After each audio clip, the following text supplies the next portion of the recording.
I think the simulation is ending. Not in an apocalyptic fire and brimstone way, not with a bang, more like a graceful shutdown. The kind that you do when an experiment has run its course and the data's been collected.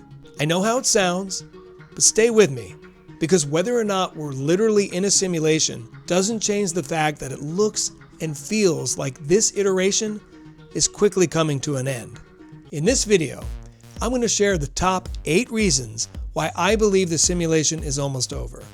But stick around to the end because I'll also share why I don't think that it's necessarily a bad thing. And actually, it could be kind of good. With that said, let's dive in. So let's start with the most obvious one. Every system hits a singularity, a point where change stops being linear and becomes exponential, where the rate of change itself starts changing so fast you can't track it anymore. We're there. Think about AI. In 2020, GPT-3 was impressive but clunky. By 2022, ChatGPT could write essays that fooled professors. By 2024, AI agents are writing code, managing entire workflows, and generating art that's indistinguishable from human creations. That's not decades of progress. That's 4 years. Neuralink is putting chips in human brains. CRISPR is editing genes like we're debugging code. We're talking about digital immortality, uploading consciousness to servers like it's an engineering problem, not science fiction. If this were a simulation, and if the point was to see how fast we could evolve technologically, we might be watching the final sprint, the moment right before the goal is reached and the program completes. Here's something I can't explain scientifically, but I know you felt it too. Time is moving faster. Not literally. Clocks still tick at the same rate, but experientially, subjectively, something has changed. 2019 feels like it was yesterday and also a lifetime ago. And it's not just perception. Look at how fast things actually move now. News cycles that used to last weeks now burn out in hours. Trends rise and fall in days. Entire cultural movements, memes, music genres, fashion appear, peak, and vanish faster than we can process them. Technology that would have defined a decade now gets replaced in months. Remember when getting a new phone meant it would last you at least 3 years? Now it's obsolete before you've even finished paying for it. Crisis after crisis, stacking so close together we don't have time to recover from one before the next hits. Pandemic, economic strife, climate disasters, political fracturing, war, all compressed into a window that should have taken decades. In computing, when you're preparing to close a program or transfer data, you compress it. You take all that information and condense it down to make it manageable. What if that's what's happening to time? Not that it's literally speeding up, but that we're experiencing compression. All the lessons and experiences that should have taken generations are now folded into a few years, like the simulation is wrapping up. And then there are the glitches. The Mandela effect. Thousands of people remembering things that apparently never happened. Berenstain Bears versus Bernstein Bears. Luke, I am your father versus no, I am your father. The Monopoly guy having a monocle, except he never did. Now the scientific explanation is simple. False memories, confabulation, the fallibility of human recall. And that's probably right. But the collective nature of it, the fact that thousands of people have the exact same wrong memory, that's harder to explain. In my reality, I've seen several things change form like they did in the Matrix. For example, the countertop in my bathroom used to have a marbled texture. Then one day, it was less crisp and had way more curvy lines. The distance between my car and one of my favorite trees in Northern California used to feel like a long hike. Now, it's a casual stroll. In video games, glitches happen when the system is stressed. Objects clip through walls, NPCs freeze, textures don't load. If reality is a simulation and it's reaching the end, you'd expect to see glitches galore.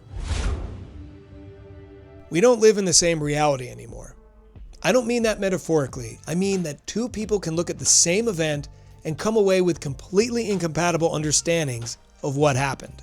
Not just different opinions, different realities. One person watches a protest and sees heroes fighting oppression. Another sees terrorists. Same footage, opposite truths.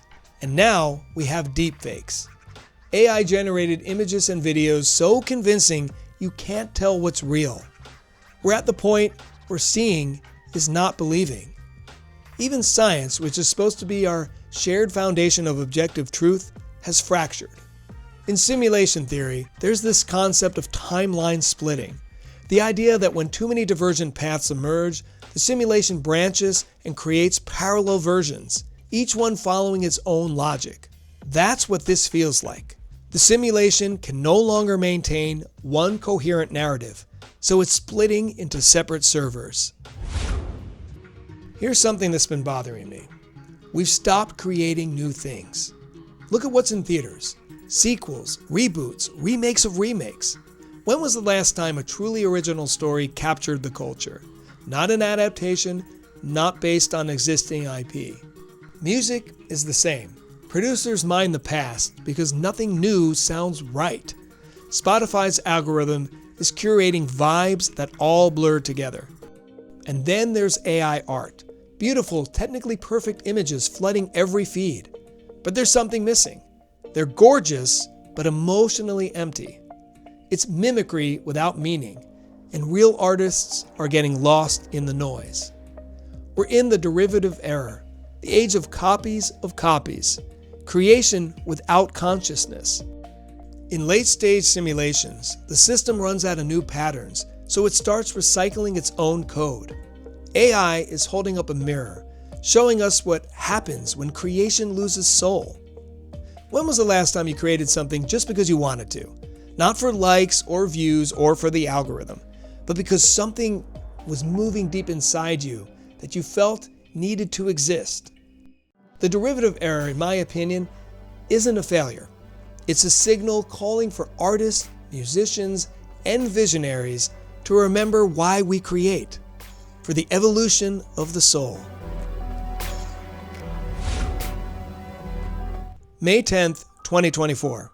The sun threw a G5 geomagnetic storm at Earth, the biggest in over 20 years. Auroras appeared in places they didn't belong. Miami, Hawaii, Algeria. The sky turned purple over the Florida Keys. Our magnetic field has been acting strange. Birds and whales, animals that navigate by magnetism, are getting disoriented.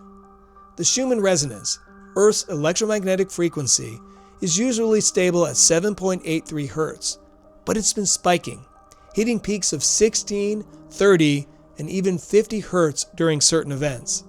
Mainstream science doesn't put much weight on Schumann resonance affecting human consciousness, but a lot of people report feeling different during these spikes. Headaches, dizziness, intense dreams.